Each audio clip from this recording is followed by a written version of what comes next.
Ahora sí vamos a abrir la Sagrada Escritura en la primera carta a los Corintios,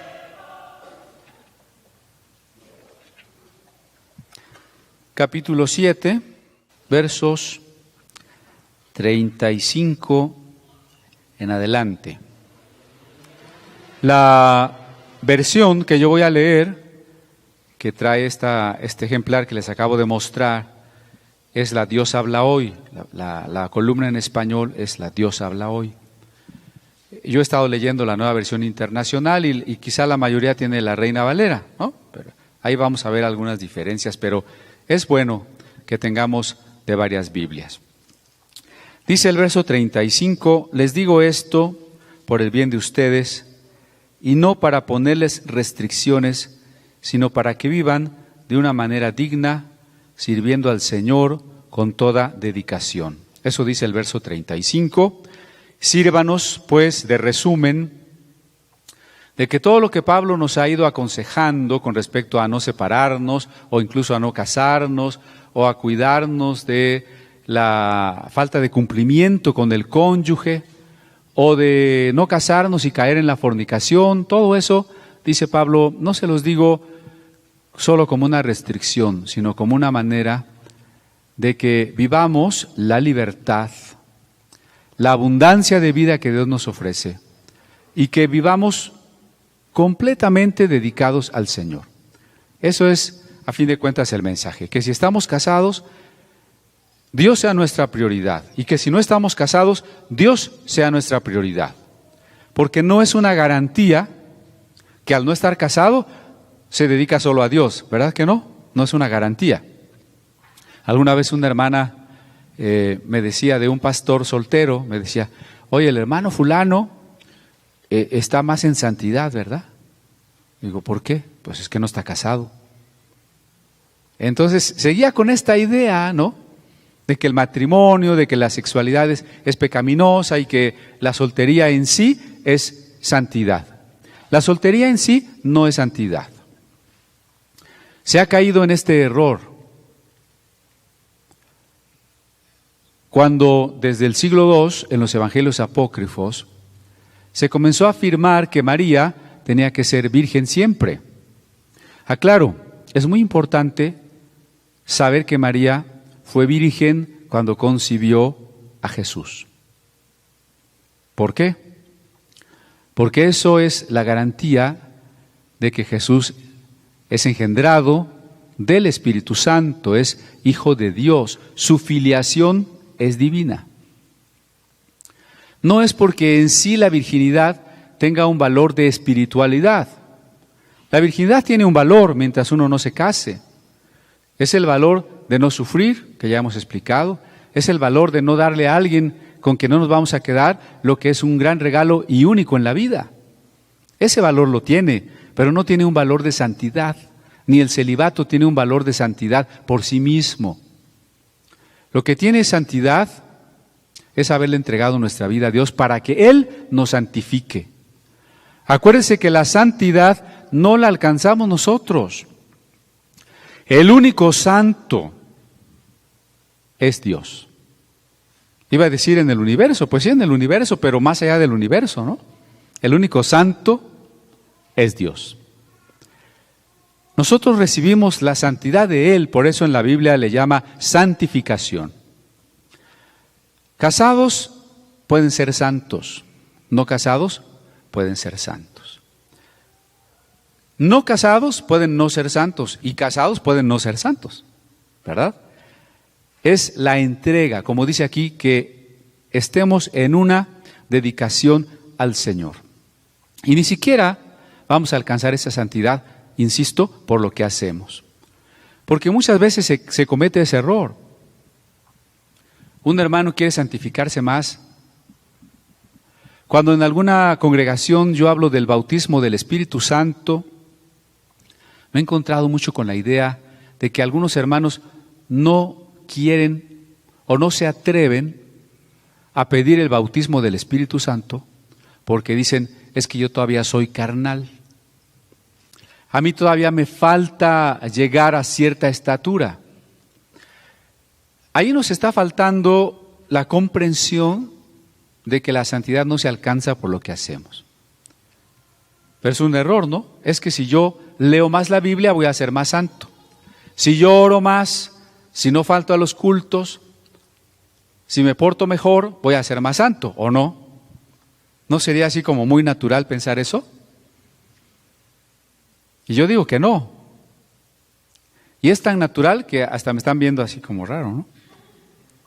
O sea que para ser más santo no tengo que leer más la Biblia, orar más, ir más a la iglesia, portarme mejor.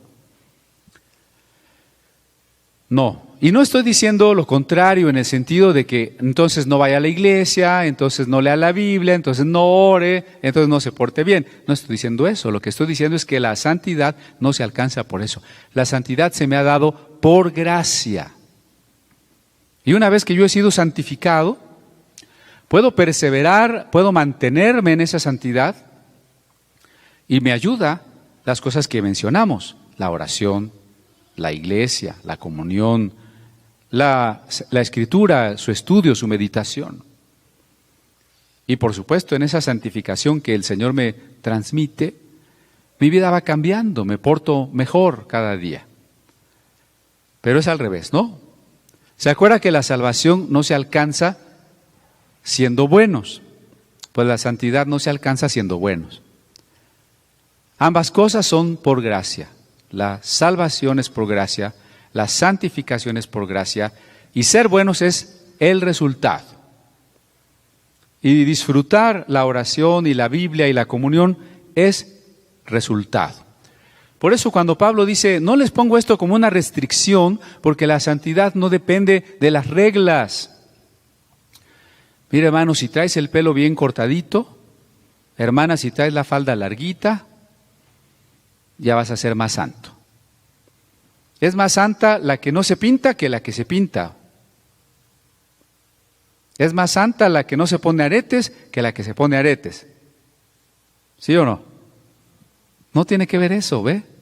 La santidad no es exterior.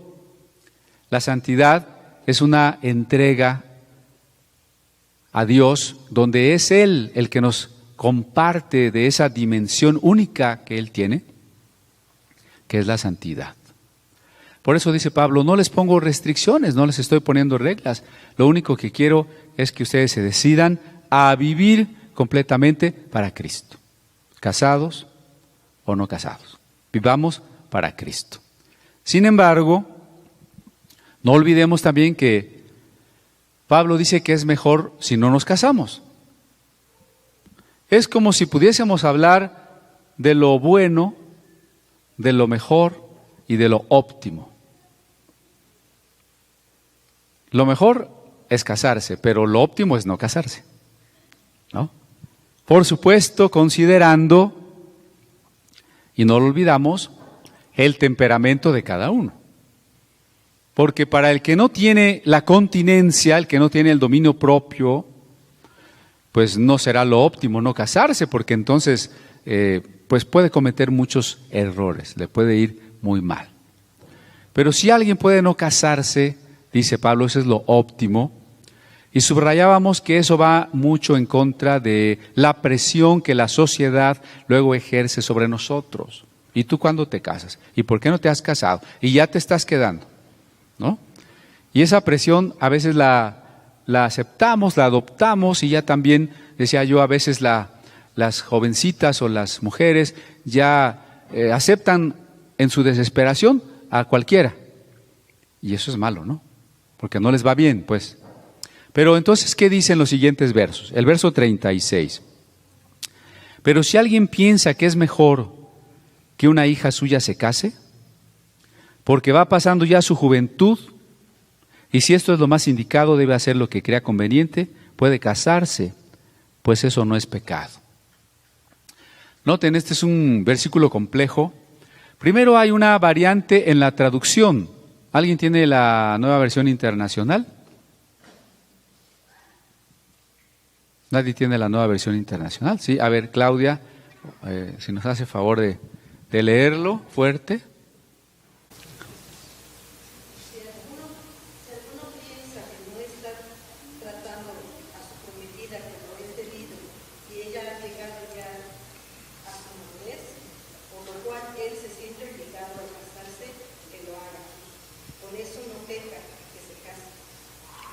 Aquí hay una interpretación diferente, ¿no?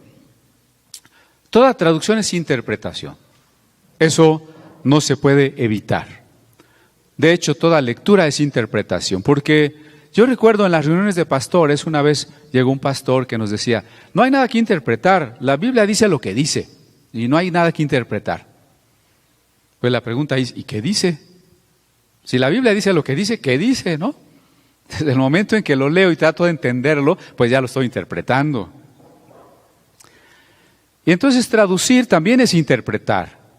La Nueva Versión Internacional interpreta no hija, sino prometida.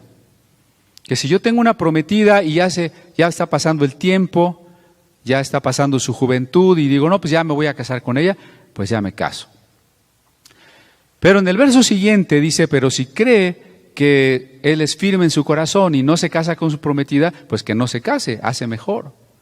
Pero entonces ahí esa traducción me parece incoherente. ¿Para qué estaba prometido entonces? Y que con su prometida no se case, hace mejor, suena bastante extraño, ¿no? Por el contrario, la Biblia de Reina Valera, como la Biblia Dios habla hoy, está hablando de la hija. Es decir, de que la decisión del casamiento de una mujer recae en el padre. Esto seguramente escandaliza a nuestras queridas feministas. Conste que dije queridas. A los de la corriente de equidad y género, seguramente los escandaliza porque ellos arguirían que estamos tratando a la mujer como menor de edad y como un ser subordinado y como un ser inferior. Entonces es importante aclarar las cosas.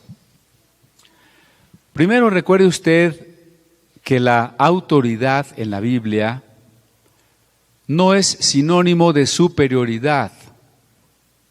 La autoridad en su sentido pleno y profundo solo es de Dios. Cuando hablamos de autoridad en los seres humanos, solo estamos hablando de la tarea que Dios nos da de proteger. Los padres tienen que proteger a sus hijos. El marido tiene que proteger a su esposa.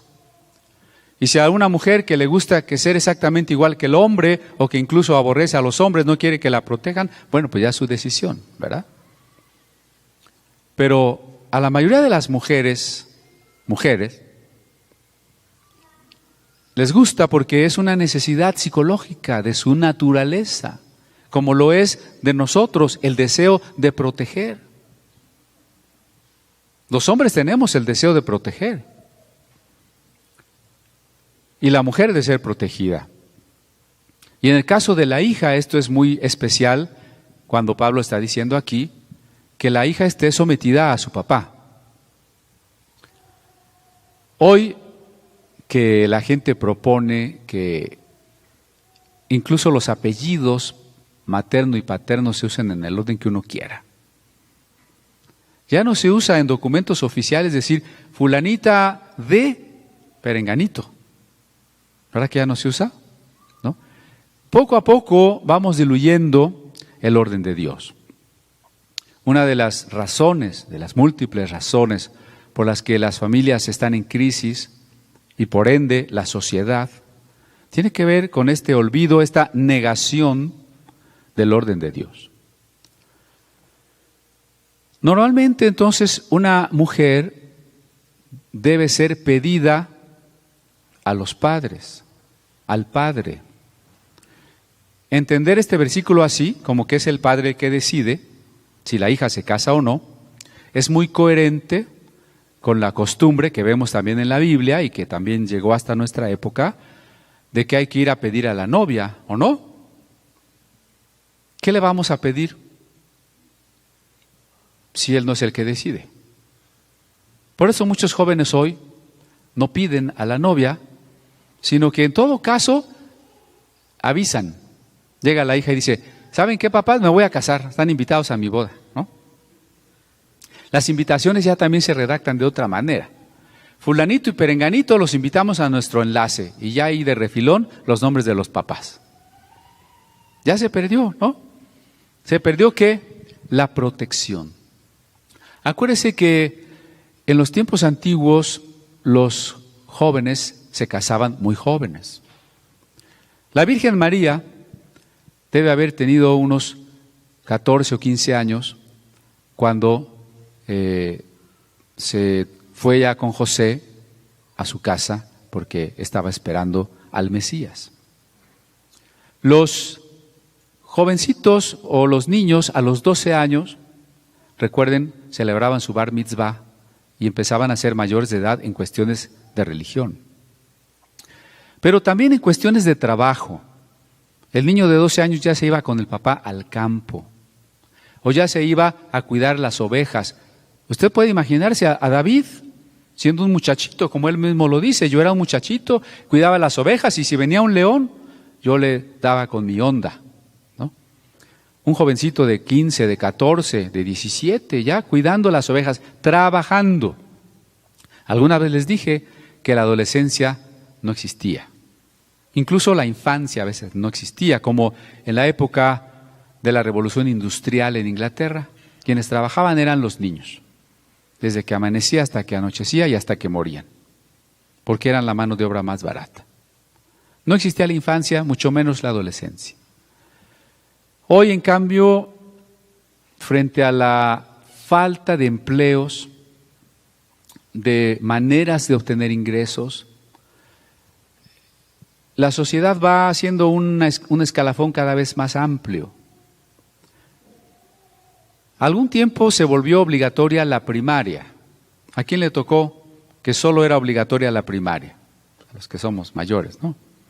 Después ya se inventó que era obligatoria la secundaria, ¿no? Y ahora ya se inventó que es obligatoria la prepa, ¿sí? Pero antes usted encontraba un trabajo con ciertos estudios. Hoy termina una licenciatura y no encuentra trabajo. Y entonces a la sociedad de alguna manera le conviene que usted siga en la prepa, en la licenciatura, en la maestría, el doctorado, ni salga porque no hay trabajo, ¿no? Y además la Secretaría de Educación Pública ha dado la orden a los profesores de que no pueden reprobar alumnos porque no caben en las escuelas. Que pasa de tercero a cuarto en realidad no pasa. Habría que regresarlo a primero, pero no podemos hacer eso porque está prohibido. Y entonces todo el mundo está pasando nomás porque a fuerzas tiene que pasar. Qué triste, ¿no? Pero ya hablamos también del desfase entre el despertar sexual que se da a partir de la primera menstruación y que se da también en los jóvenes a partir del inicio de la adolescencia y todos los años que tienen que pasar para que ese joven pueda estar en condiciones de sostener una familia. Y entonces son unos años de desfase entre los que pues sus necesidades biológicas se contraponen con sus posibilidades sociales y económicas. Seguramente alguno de ustedes jóvenes lo ha pensado, ¿no? Cuando se siente tentado o cuando menos con el deseo de tener un compañero, una compañera y dice, uy, pues si me faltan 10 años, ¿no? ¿No siente a veces que es mucho tiempo? No me dicen nada porque les da pena, pero sí, así pasa, ¿no? Entonces hay que primero ubicarnos en ese tiempo, ¿no? Las jovencitas se casaban muy pequeñas. Cuando fuimos a Chiapas, en una de las ocasiones que fuimos a Chiapas, llevábamos un camión, ¿no? De unos, ¿cuántos éramos en el camión, Dani? ¿Unos 40? Unos 40. Una de las muchachas, ¿no? Para nosotros muchacha, de unos 30 y tantos, pues fue soltera, ¿no? A apoyar. Las niñitas de Chiapas, de 30 y tantos años, las niñitas en su inocencia le preguntaban, ¿ya tienes nietos? Porque para ellas, ¿no? Si se casan a los 16, 15, y su hija también se casa a los 15, pues a los 30 y tantos, ya tiene nietos. Fíjense la pregunta de esas niñitas, ¿ya tienes nietos? Bueno, si supieran que ni casada estaba, ¿verdad? Pero bueno, por eso hay que tomar en cuenta que Pablo dice que el papá debe de proteger a la hija y decidir. ¿Por qué? Porque si no la hija corre peligro. Imagínense una jovencita de secundaria. ¿Quién está en secundaria todavía? Todavía Mariana está en secundaria, ¿verdad? Imagínense que uno de esos vagos de prepa o que ni a la prepa va, se para ahí en la puerta de la secundaria y sale Mariana y le empieza a hablar y la empieza a convencer, ¿no? Y de repente le dice, Mariana, ¿quieres ser mi novia? Si Mariana le dice que sí, perdón por ponerte de ejemplo, Mariana, ¿verdad? Si Mariana le dice que sí, Mariana corre un gran riesgo de involucrarse con un joven no cristiano, con un joven que no sabemos qué costumbres tenga, qué intenciones tenga, y que, como yo me muevo en el mundo de estudiantil, lo veo en su mayor parte, la va a inducir a apartarse de Dios, incluso a la droga, a las relaciones sexuales antes de tiempo. ¿Qué pasaría si Mariana le dice, tienes que hablar con mi papá? Se le caen los pantalones. Y lo más seguro es que no la vuelva a molestar. ¿Sí o no? Pero ahí se requiere también la sujeción del que está bajo autoridad para poderse mantener en esa protección. Si todas las hijas, antes de dar un sí o un no al pretenso, dijeran, habla con mi papá, sería otra cosa. Pero no es así. El papá se entera de que ya tiene novio. Entonces no le preguntó. Lo que pasa también es que el hombre entonces se brinca a los papás. Esto les va a sonar raro, casi me van a decir que estoy en otro siglo, ¿verdad? Pero lo ideal sería que el hombre hablara primero con el papá. Señor fulano, me interesa su hija. Eso sería lo ideal, ¿no? ¿Y quién se va a atrever a hacer eso? El que lleva intenciones serias, ¿no?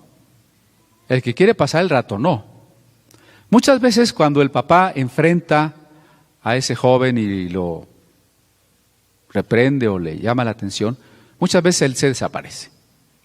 Quiere decir que no había un amor ni un interés auténtico. Recuerden que así tuvo que haber sido el caso de José y María. ¿Cómo lo sabemos? Pues tanto por las costumbres bíblicas de ese tiempo como por el contexto del relato. Porque cuando María quedó encinta, quedó embarazada, José no se enteró hasta después. Y cuando José se enteró, no le fue directamente a reclamar. Eso quiere decir que María no tuvo la oportunidad, como serían los noviazgos actuales, que hasta dejan de estudiar y de tener amigos por estar todo el tiempo con esa persona. Entonces María, si todo el tiempo hubiera andado ahí con José de la manita y demás, le hubiera dicho, oye José, fíjate que ayer sí me apareció un ángel, ¿no? Pero José no sabía. ¿Qué quiere decir? Que había un tiempo de separación antes del matrimonio. Entonces, les voy a contar brevemente la historia conforme eran las tradiciones entonces. Tiene que haber sido que José, llegado a una edad en que era capaz de mantener una familia, ojo, ¿no? Tiene que haber hablado con su papá para decirle, papá, me quiero casar. Y una de dos, o José le dijo a su papá, quiero casarme con María, o su papá le dijo, muy bien, te voy a casar con María porque ella es una buena joven. Cualquiera de los dos podía tomar la decisión. Y entonces tendrían que haber ido con los ancianos de Nazaret, el papá y José, y le hubieran dicho, vamos a ir a casa de María a pedirla. Y entonces los ancianos habrían acompañado al papá de José a casa del papá de María. Y una vez allí habrían hablado con el papá de María. Queremos pedir que accedas a que María se case con José. El papá de María, que no sabemos cómo se llamaba, porque eso de que se llamaba Joaquín, solo están los evangelios apócrifos, ¿no? En todo caso, si seguimos la genealogía de Lucas, pues ahí estaría su nombre. Tuvo que haber dicho sí, y se celebraba ese compromiso, se manifestaba esa aceptación bebiendo un vaso de vino. Por eso es que es muy paralelo análogo este vaso de vino al de la Santa Cena, la tercera copa de la Santa Cena, que se llama la copa del pacto. A partir de ese momento, José y María quedaron desposados, porque si usted lee el Evangelio, dice que había una virgen llamada María desposada con José. Desposada no es casada. Desposada quiere decir comprometida. Ese es el verdadero noviazgo bíblico. El noviazgo bíblico no es que, bueno, pues tú viniste, me dijiste, yo te dije que sí, y entonces ya nos damos autorización mutua de tocarnos y acariciarnos. Eso no está en la Biblia por ningún lado. El noviazgo bíblico viene después de que los padres y los ancianos han dado su asentimiento y se ha hecho el compromiso. ¿Qué les parece? ¿No cree usted que habría menos posibilidades de fracaso si las parejas pasaran por este tamiz de opiniones de los que tienen más experiencia? ¿No lo cree? ¿No acaso Dios le ha dado una experiencia y una especie de intuición a los papás, a las mamás? En general, puede fallar, pero en general, para saber si alguien te conviene o no te conviene. Si a un joven le dicen sus papás, esa muchacha no te conviene, o al revés, los papás le dicen a ella, ese muchacho no te conviene, pueden fallar, estoy de acuerdo, pero lo más seguro es que los papás tengan razón. Y si los papás de él le dicen a los pastores, vamos a ir, acompáñenos a casa del hermano fulano porque vamos a pedir a su hija. Ahí se confirma, porque si los pastores dijeran, no, pues no le conviene, y ya los papás dicen que no le conviene, y los pastores dicen que no le conviene, lo más seguro es que no le conviene, ¿eh? Pero si los papás y los pastores dicen, sí, está perfecto, pues usted ya lleva una mayor certeza, un menor número de riesgo. ¿Sí me explico? Y si los papás de ella también coinciden, bueno, ya hay una base muy firme a partir de la cual comenzar. Desgraciadamente, expliqué que hoy no se toma en cuenta eso. El joven va directamente con la muchacha, eso quiere decir que se brinca a sus papás y a los papás de ella. ¿Sí ve? Que ir directo es un brincoteo, ¿no? Y la muchacha dice sí, y igual pues de regreso se vuelve a brincar a todo mundo. Es un problema, porque nuestra sociedad está acostumbrada a otra cosa. Alguien podrá decir, pues que no, hoy no se usa así, pero recuerde que el misterio de iniquidad está cada vez convenciendo a la humanidad de aceptar el mal para el gobierno del anticristo. Y recuerde que lo que la gente ve normal, nosotros no lo podemos ver normal, y de eso ya hemos platicado. Si se tratara de ver lo normal, entonces normal es cambiar de novia cada rato. Normal es encontrarse con alguien ocasionalmente y tener una relación sexual y no volverlo a ver.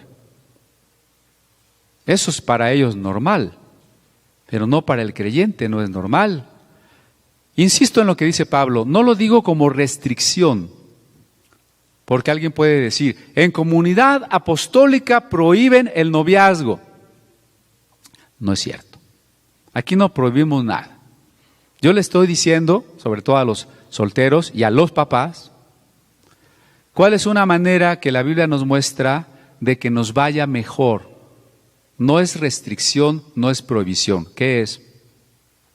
Una propuesta para que te vaya mejor, ¿no? Y el que dice, yo sí quiero que me vaya mejor, pues la tomará. Y el que no quiere que le vaya mejor, pues que haga lo que quiera, ¿no? No está prohibido. ¿Estamos de acuerdo? Entonces, después que se hacía el compromiso era tan serio que para el caso de que la mujer tuviese trato con cualquier otro varón, ya se consideraba adulterio, ¿de acuerdo? No vivían juntos, no estaban casados, pero era un compromiso sumamente serio. Y a partir de allí venía una separación de los prometidos, como de 1 año. Y uno dice, ¿para qué? Tengo que adelantarme porque en la ley de Moisés dice que el recién casado no debe trabajar el primer año de matrimonio. ¿Qué le parece? El recién casado está exento de ir a la guerra en caso de que hubiese una guerra. El recién casado no puede trabajar 1 año, ni ir a la guerra, ni hacer nada más que dedicarse a su esposa. En otras palabras, el noviazgo bíblico, entiéndase, ese disfrute de salir juntos, de empezar a tocarnos o tomarnos de la mano, venía después de la boda. ¿Sí me explico? Y es muy lógico porque mire, antes de casarse, ¿qué derecho tengo yo sobre el cuerpo de ella para besarla y demás? Por eso, una de las dudas de los novios cristianos es, ¿hasta dónde se permiten las caricias? Yo les digo, ¿qué? ¿Les pongo con un marcador o qué? No, es un problema. En realidad, era después de la boda cuando comenzaban esas caricias. Si leemos el Talmud, que son comentarios de los rabinos a la ley, dice claramente que el esposo no debe poseer a la esposa la primera noche de bodas, sino que debe irla enamorando hasta que ella lo desee. Entonces, ese primer año de casados es un año de disfrutarse poco a poco, porque sabe que los matrimonios en la antigüedad en general no se hacían porque uno estaba enamorado. Esa es otra costumbre de la modernidad, ¿no? Si hoy preguntáramos, ¿qué se necesita para que 2 personas se casen? Pues que se quieran mucho. Pues antes no era así. Se necesitaba que los papás lo decidieran, que fuera conveniente, que hubiera una alianza entre familias o entre naciones, o incluso que se lo hubieran robado en la guerra, ¿no? Entonces el amor venía después del matrimonio. Acuérdense que en nuestra manera de pensar hoy, se dice que el amor es la base sobre la que está el matrimonio. Y por eso hay tanto fracaso. Porque cuando la gente siente que ya no hay amor, entonces lo que estaba encima, el matrimonio, se desmorona. Pero que el concepto bíblico es al revés. El matrimonio no está encima del amor. El matrimonio es una decisión, una relación santa que construye el amor. Entonces el amor del hombre y la mujer está basado en el matrimonio y no el matrimonio en el amor. ¿Sí me expliqué o ya me hice bolas? Lo voy a repetir. El matrimonio no está basado en el amor. El amor está basado en el matrimonio. Porque el amor es una decisión. Y cuando yo reconozco esa relación santa en que Dios me ha puesto con mi pareja, decido ese amor y cultivo ese amor, y entonces a partir de esa base, de esa relación santa, el amor crece y se da. Y no al revés, porque siendo al revés, ya les dije, ese amor se acaba, se desaparece, y entonces todo lo demás también se desaparece. Por eso, aunque hubiese parejas que se casaban sin conocerse, y eso pasó con algunos misioneros también, Hay testimonios de misioneros que se conocieron por carta. ¿Tú dónde estás sirviendo al Señor? Pues yo estoy sirviendo al Señor en China. ¿Y tú no? Pues yo en la India. Y se conocieron por carta y decidieron casarse, se encontraron y se casaron. Pero nunca se habían visto. Y usted puede decir, ay, pues está raro, ¿no? Pues ni tan raro, porque así fue con Isaac y Rebeca. ¿Se acuerda de esa historia? No fue que Isaac dijo, ay, Rebeca es maravillosa, ya me enamoré de Rebeca, me quiero casar con Rebeca. No fue así. Quien tomó la iniciativa fue, como dijimos hace rato, el papá. Quien tomó la iniciativa fue el papá. Vayan por una muchacha. Entonces Eliezer fue y le dijo a Rebeca, ¿quieres? Vámonos. ¿Así fue? ¿O habló con el papá de Rebeca? Pues habló con el papá de Rebeca. Y el papá de Rebeca la dejó en libertad. Y entonces ella dijo sí. Y entonces llegó a casarse con Isaac, pero Isaac nunca la había visto. Ni ella lo había visto. Incluso dice que Isaac había salido a orar al campo. Cuando ella llegó y dijo, ¿quién es él? Dijo, ese es Isaac. Entonces dijo, sí está guapo, ¿no? Pero nunca se habían visto, ¿no? Se casaron sin conocerse. Y hay una frase muy interesante que dice que Isaac tomó a Rebeca y la metió en la tienda de Sara y la amó. ¿Qué fue primero? La boda y luego la amó. Hoy es triste. La amas antes de casarte y ya casada no la soportas, ¿no? Porque es al revés, acuérdese que tiene que ser al revés. Entonces, ¿por qué este año de separación? ¿Cómo va a ser posible un año de no trabajar si no me preparo antes? Oiga, si uno no tiene dinero ni para 3 días de luna de miel, ¿no? Y si uno va al trabajo y dice, me voy a casar, no voy a venir un año. Imagínese, con trabajos le dan 2 días económicos ahí. Entonces, ese año de preparación era para que el hombre terminara de tener la casa y todo lo que se iba a requerir para el año que se iba a dedicar a su esposa. Entonces, cuando discutimos el papel de la esposa, si la esposa por estar sujeta está subordinada, es inferior, la respuesta una de las respuestas es esta. Dios enseña que el hombre tiene que dedicarse a ser feliz a su esposa todo un año sin hacer otra cosa. ¿Le gusta o no le gusta? Está buena la cosa, ¿no? Para la mujer. Y en eso, insisto, el Talmud es muy cuidadoso. Entonces, por eso es que María y José tenían que separarse todo un año. Y en ese año de separación es cuando el ángel se le apareció a María. Y una vez que ella quedó embarazada, se fue a visitar a su prima Elizabeth. Pero insisto, no hubo comunión con José. José, si me apareció un ángel, José, estoy embarazada, José, me voy de vacaciones. Nada. 6 meses después, María regresó. ¿Cómo se vería su vientre? Pues ya se notaba el embarazo. Y entonces José tiene que haberla visto así. Pero no, acuérdese que no había esa plática, ese diálogo tan directo, solo la vio así y pensó dejarla secretamente. No le reclamó, no le dijo, María, me engañaste. ¿Verdad que no hay un relato así, de que se dieron un pleitazo porque según él había engañado? No le dedicó unas canciones a su traición, ni nada de eso, ¿no? Simplemente pensó dejarla secretamente. ¿Por qué pensó dejarla secretamente? Porque lo normal hubiese sido que José hubiera ido con los ancianos a decirles, ¿se acuerdan que pedimos a María? Pues está embarazada, me engañó.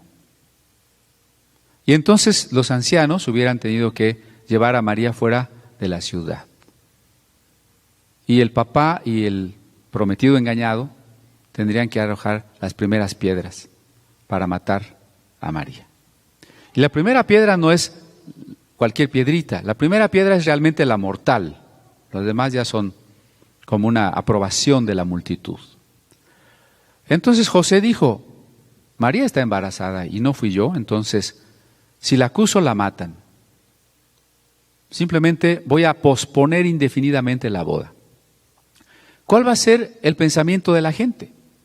Pues que yo la embaracé y que ahora no le cumplí. Yo voy a cargar una pena, una vergüenza, pero ella se va a salvar. Por eso dice, pero José era justo, ¿no? Vean la justicia desde la óptica divina. Y es por eso que un ángel vino en sueños y le dijo, José, lo que pasa es esto. Si José y María hubiesen tenido un matrimonio a la moderna, ¿quién creería que Jesús es hijo del Espíritu Santo? Si José y María se hubieran estado ahí comunicando y peleándose por el supuesto embarazo que no había sido de nadie más, ¿hubiera venido un ángel? Dejemos que Dios haga las cosas, ¿no? A veces lo que necesitamos es fe. ¿Será que si yo busco a Dios y me someto a Él, Él me va a proteger? ¿Él me va a dar lo mejor? ¿Usted qué cree? Aquí entonces todo salió porque dice, el papá decide si la hija se casa o si no se casa. No dudo pues que una hija o un hijo lleguen a una edad de total independencia, ¿no? Pero por eso enfaticé primero a qué edad se casaban los jóvenes. Pero cuando un joven o una señorita son independientes, trabajan, tienen una edad suficiente, hay que reconocer también que ellos son independientes, ya su decisión la tomarán solos, aunque nunca está de más oír el consejo del papá, de la mamá, de los pastores. Nunca está de más, ¿verdad? Y dice el texto que leí que entonces si el papá dice, bueno, mi hija ya está creciendo y no se casa y puede correr un riesgo de que ya esté tan grande que ya nadie se case con ella, bueno, quiero casarla, dice Pablo, que la case, porque si ella se casa, no peca. El matrimonio no es pecado, ¿de acuerdo? Pero continúa. Pero si otro, sin sentirse obligado y con toda libertad para hacer lo que quiera, tiene el propósito firme en su corazón de que su hija se quede sin casarse, hace bien. Así que el que la da en matrimonio hace bien y el que no la da, hace mejor. Entonces, si un papá dice, no, yo no quiero que mi hija se case, alguien puede decir, pero ¿no será que el papá no está considerando las necesidades de la hija? Recuerden ustedes que la dinámica, la biología del hombre y de la mujer son diferentes. Mientras la mujer no sea despertada en este terreno de lo íntimo, ella vive más tranquila. En el hombre es diferente. Por eso dice, si el papá decide que la hija no se case, pues que no se case. Pero las dos cosas son válidas. Sin embargo, dice, si su hija se casa, hace bien. Si no se casa, hace mejor. ¿Se acuerdan que hablábamos de la diferencia entre lo bueno y lo mejor? En el siguiente texto dice, la mujer casada está ligada por ley a su esposo mientras él vive. Pero si el esposo muere, ella queda libre para casarse con quien ella quiera, con tal que sea un creyente. ¿Por qué Pablo se refiere específicamente a la mujer? La mujer es libre hasta que el marido muere.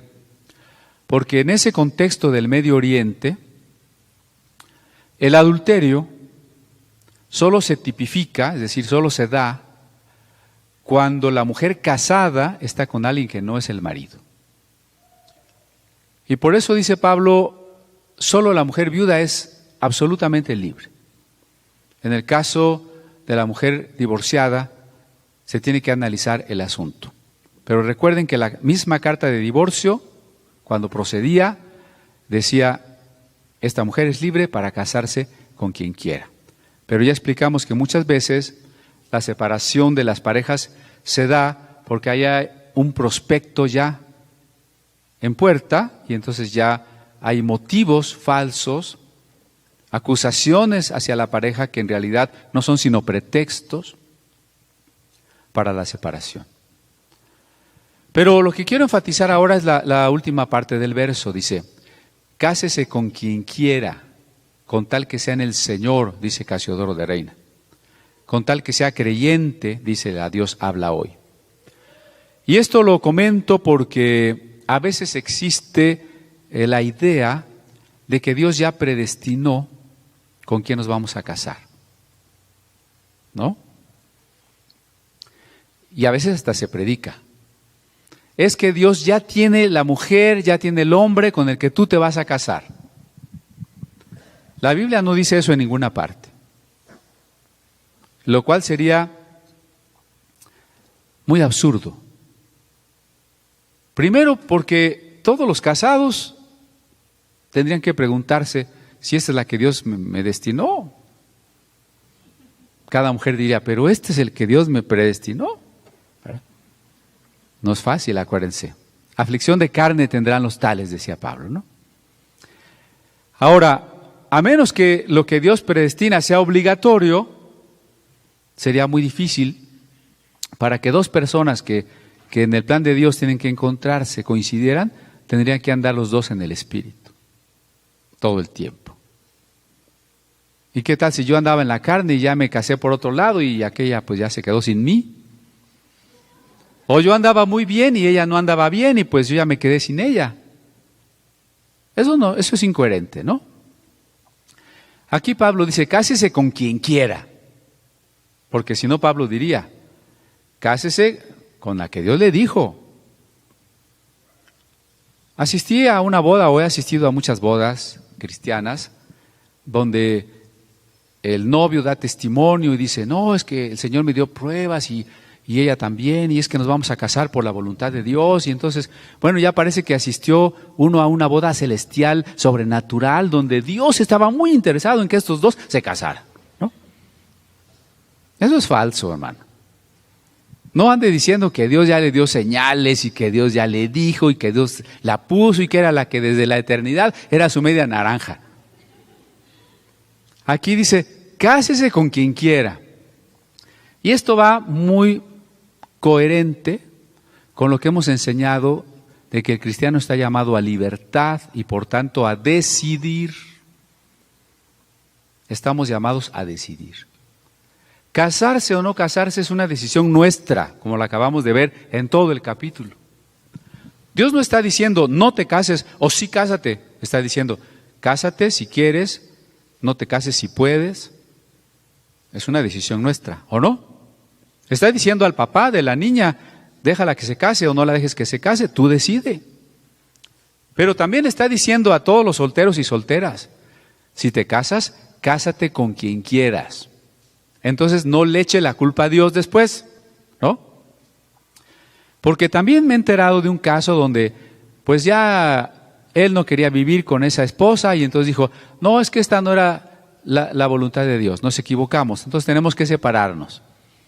Sí, qué fácil, ¿no? No se trata de eso. Cásate con quien quieras significa que las decisiones las tomamos nosotros. El futuro lo hacemos nosotros. Eso nos debe de espantar. Acuérdense, y ya hemos insistido, que no es cierto que todo pasa porque Dios quiere y que lo que va a pasar tiene que pasar y que el destino es el destino. El futuro es lo que nosotros decidamos. Eso pesa mucho. Pues precisamente por esa razón necesitamos estudiar la Escritura para saber tomar las mejores decisiones conforme a lo que Dios quiere. Pero la decisión la tomamos nosotros. Entonces, cuando usted decide casarse, no es que Dios se lo dijo, usted lo está decidiendo, ¿de acuerdo? Y cuando usted escogió con quién casarse, no es que Dios le dio señales y Dios la tenía preparada, no. Usted lo está decidiendo. Entonces hay que tomar la mejor decisión. Aquí lo primero que Pablo dice, con quien quiera. A ver, si Dios escoge y le trae la más fea, va a decir, hágase tu voluntad, Señor. No, ¿verdad? Con tal que sea creyente, dice Pablo. Y aquí es donde empezamos con los primeros errores de los que se quieren casar. empiezan a enamorarse de un no creyente. Yo les concedo que a veces en las iglesias somos tan pocos que decimos, los jóvenes dicen, es que no hay muchachas, y las muchachas dicen, es que no hay muchachos. Lo concedo. Hay que hacer más reuniones de iglesias, ¿no? O unos desayunos de solteros, a ver qué hacemos. Pero no hay que casarse con un no creyente. Y la tentación siempre es que yo lo voy a convertir. ¿Se acuerdan que eso ya lo leímos en el mismo capítulo cuando dice, ¿de dónde sabes si quizás harás salvo a tu marido? ¿De dónde sabes? No lo sabes. Nosotros no podemos cambiar a las personas y las personas no cambian porque se casan. Muchos dicen, sí, ahora que me case ya me voy a portar bien. El matrimonio es una situación normal, cotidiana, y no se cambia por eso. Por eso hay que decidir de antemano con quién conviene o no conviene. Si alguien dice, es que si es la voluntad de Dios, es que Dios a mí ya me dijo, no es cristiano, pero Dios me dijo que sí, está mintiendo. Porque Dios no nos va a decir nunca algo contrario a las Escrituras. Y tampoco diga, pues no es cristiano, pero es mejor que muchos cristianos. Porque eso equivale a decir, Señor, estás equivocado, tu mandamiento pues no se aplica conmigo. No, acuérdense que el Señor nos da sabiduría porque quiere que nos vaya bien. Entonces, involucrarnos con una no cristiana o un no cristiano. En la segunda carta a los Corintios, Pablo lo insiste otra vez y dice, ¿qué comunión tiene la luz con las tinieblas? ¿Qué comunión tiene Cristo con Belial? Alguien decía, es que en su iglesia prohíben que se casen con los que no son de su iglesia, ¿verdad? Otra vez la respuesta es la misma. Aquí no prohibimos nada. Lo que la persona tiene que ponderar es si realmente su prioridad es Cristo, ¿será esa la prioridad de la pareja no creyente? Pues no. Si lo que más anhelo es adorar a Dios, hacer su voluntad, estudiar su palabra, ¿es lo que va a querer la pareja no creyente? Pues no. Si el domingo yo quiero ir a la iglesia y estar con los hermanos, ¿él va a querer eso? ¿O él va a querer irse al fútbol y a no sé cuántas cosas? Y cuando tengamos hijos, y yo crea que lo más importante es hablarles de la palabra y educarlos en el Señor, él no le va a dar importancia a eso, o tal vez les enseñe cosas contrarias. Me ha tocado casar, entre comillas digo, o celebrar la ceremonia de varias jóvenes que insistieron en casarse con muchachos que no eran cristianos, pero que se bautizaron antes, muy convenientemente. ¿Sí? Eso es muy, muy frecuente, ¿eh? Ella es cristiana y él cuando él se da cuenta que si no es cristiano no se va a casar, se bautiza y empieza a ir a la iglesia, ¿eh? Me ha tocado pues celebrar esas ceremonias y que después de la ceremonia nunca más la joven volvió a la iglesia. Pues al menos, ¿no? Él es el que no la deja. No nos engañemos. Hay que ver si la persona ama a Dios independientemente de mí, independientemente, incluso anteriormente. Entonces, si yo tengo que decidir con quién me caso, la cosa está difícil, ¿no? ¿Cuáles son los parámetros a partir de los cuales yo puedo saber si una persona conviene o no conviene? Creo que lo hemos comentado ya, ¿no? Que somos cuerpo, alma y espíritu, y que tenemos que considerar estas tres cosas para saber si esa persona cumple lo que nosotros anhelamos para un proyecto de vida en común. ¿Sí lo hemos mencionado? Despierten. Sí lo hemos mencionado. Por ahí en un libro que se llama La Cuarta Dimensión, de John H. Cho, también se propone otro camino equivocado. Dice que tú hagas la lista de cómo quieres que sea tu pareja. Lo quiero de 1,80, lo quiero de 90 kilos, lo quiero de... bien distribuidos, ¿no? Lo quiero de... Y entonces que lo confieses y te embaraces de la idea y te lo digas al espejo y entonces esa persona va a llegar. Eso es una mentira de corte esotérico. No es así. Nosotros tenemos que considerar cuerpo, alma y espíritu. Evidentemente lo primero que conocemos es el cuerpo. No vemos las almas, ¿no? ¿Sí? Aunque algunos hablen del aura, tampoco es cierto, ¿no? Vemos los cuerpos. Es lo primero que vemos. Por supuesto que sí. Y que en ese sentido nos tiene que gustar la persona. Ya les conté de alguien que pues estaba un poco preocupado porque la persona con que se iba a casar no le provocaba ningún deseo. Y un pastor le dijo que eso no importaba. Le dijo, crucifica tu carne, ¿no? No. La persona nos tiene que gustar. Y gustar mucho.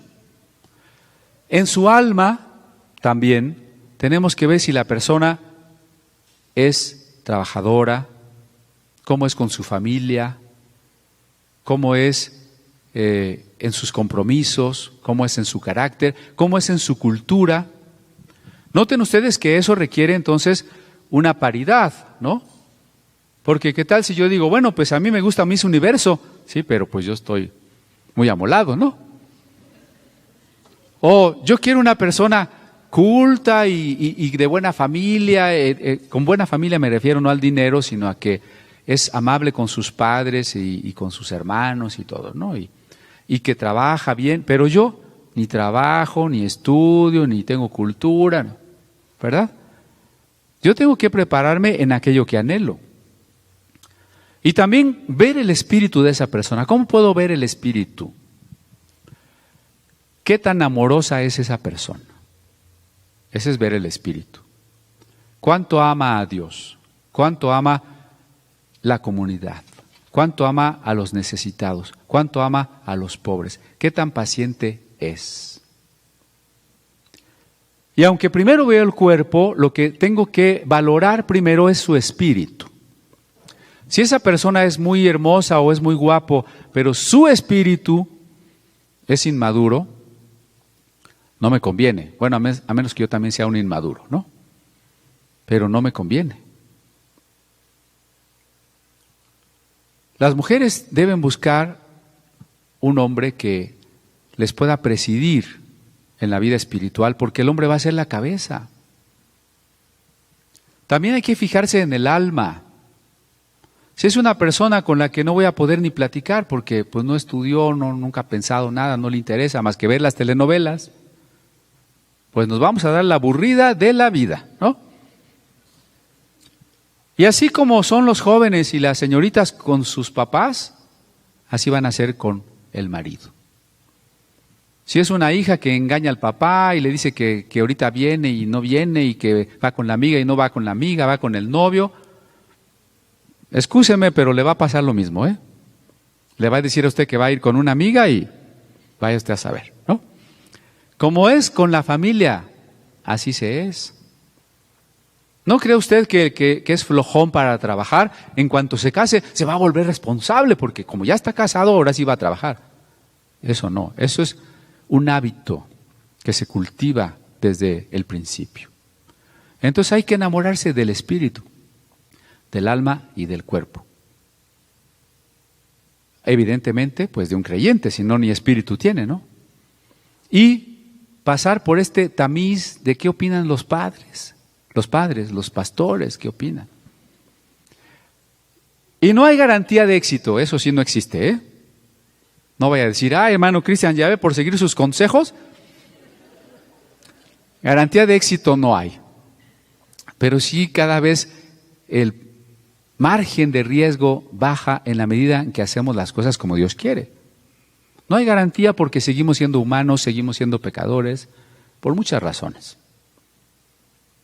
Pero fíjese, antes hasta se hacía una prueba de compatibilidad sanguínea, porque se veía si podían tener hijos o no. Ahora ya ni se acostumbra, ¿no?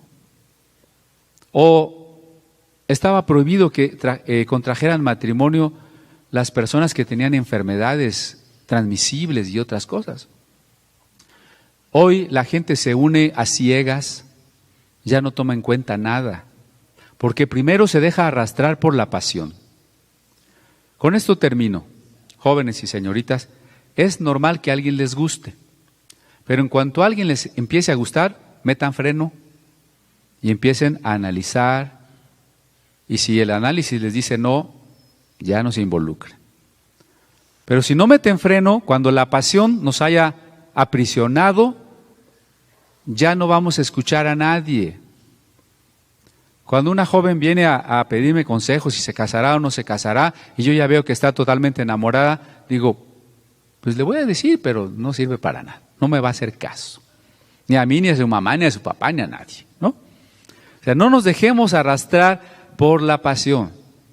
Si alguien nos gusta, pongámonos un límite. Examinamos las cosas para saber si se puede ir adelante o no se puede ir adelante. Considerando incluso si es el tiempo de que nosotros nos involucremos en una relación así o no. Pero insisto, dice Pablo, cásese con quien quiera, y esa es una responsabilidad nuestra. En uso de nuestra libertad, pero en uso de la sabiduría que debemos obtener de su palabra.